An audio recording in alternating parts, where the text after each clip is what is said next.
재무 로드맵 작성의 첫 단계는 자신의 소득과 소비를 파악하는 것이다. 그 결과에 따라 소득보다 적게 지출하는 자신을 칭찬하거나 경각심을 일깨워야 한다. 어느 경우든 궁극적인 목표는 저축과 투자를 위해 소득의 10%를 남겨두는 것이다. 아주 성가신 일 같겠지만 생각만큼 고통스러운 과정은 아니다. 이건 내 체험에서 우러나온 말이다.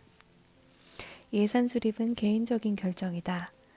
자신의 성격과 소비 방식을 토대로 자신에게 맞는 예산을 세우는 일이다.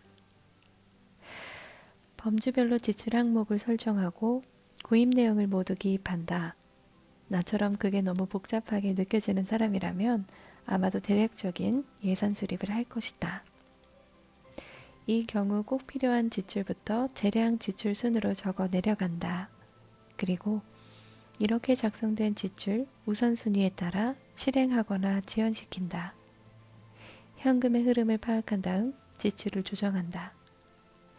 엑셀 스프레드시트나 스마트폰 앱을 쓸 수도 있다.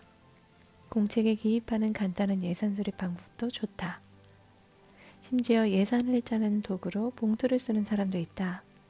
그들은 외식, 여가 활동 등 용도별로 봉투를 준비해 일정 금액을 넣고 그 금액 안에서 지출을 한다.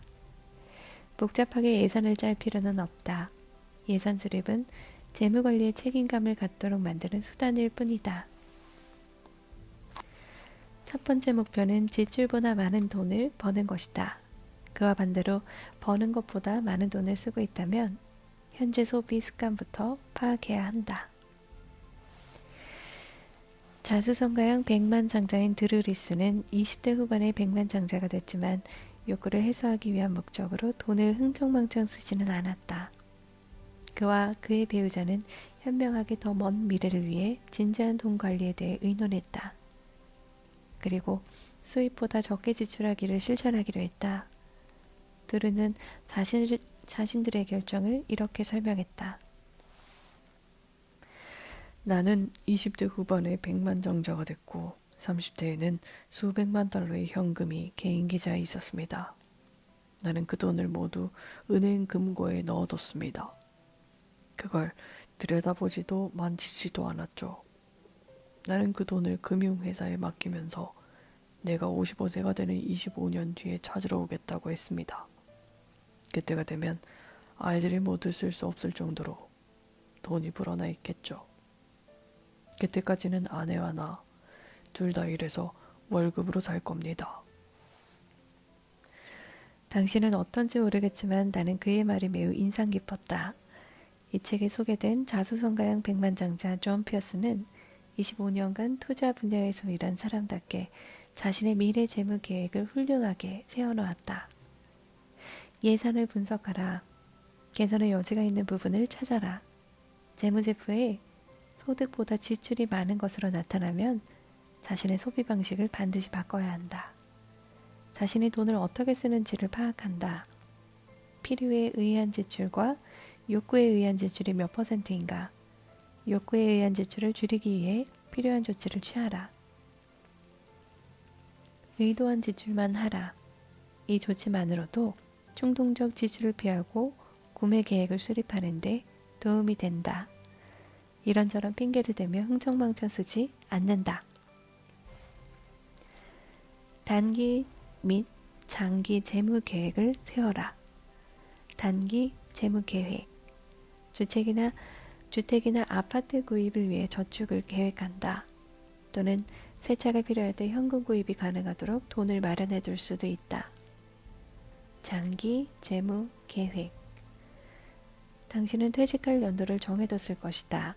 퇴직 후에 어떻게 살고 싶은지, 그러려면 한 해에 얼마큼의 돈이 필요한지 생각해보라. 그 비용이면 퇴직 후 원하는 생활 방식으로 살 수 있을지 따져보라. 온라인에서 구할 수 있는 은퇴 자금 계산기는 아주 많다. 미래를 위해 투자하라. 저는 퇴직연금에 가입할 것과 매년 수입의 10% 저금을 권장했다. 그는 이 금액이 집으로 가져가야 할 절대 비용에 영향을 거의 주지 않는다고 덧붙였다. 그는 20대부터 급여의 10%를 저금한 사람은 반드시 퇴직 때 백만장자가 될 거라고 장담했다. 또한 저는 상장지수 펀드에 가입한 뒤 리밸런싱을 통해 20대, 70대 30의 비율로 주식과 채권에 투자하고 나중에는 안정성에 치중한 자산 배분을 하라고 조언했다. 또한 개인 퇴직계좌에 가입해 놓으라는 조언도 덧붙였다. 존은 취직한 날부터 투자를 시작했다. 그는 수입의 10%를 적립했고 이후에는 최대로 늘렸다고 한다. 이 전문 투자자는 모든 종류의 투자를 하라고 조언한다. 30년에서 40년 동안 투자를 한다면 종류와 상관없이 5에서 8%의 수익을 얻으며 백만장자로 퇴직하게 된다고 했다. 7의 법칙.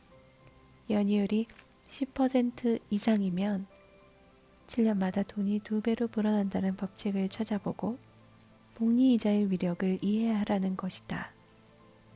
투자한 돈이 7년마다 2배가 된다고 전제하면 그 마법, 사실 마법이 아닌 수학으로 당신은 백만장자가 되리라는 것을 알 수 있다. 이 책을 읽는 동안 돈보다 중요한 것들을 접하게 될 것이다. 하지만 현실을 직시하자.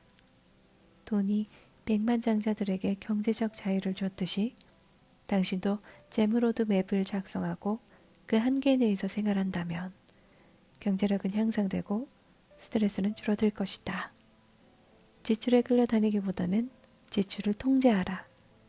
무엇보다도 돈을 소중히 여긴다면 돈은 당신 편이 될 것이다. 오직 스스로의 힘으로 백만장자가 된 사람들의 52가지 공통점, 돈을 관리하는 방법이 달랐다.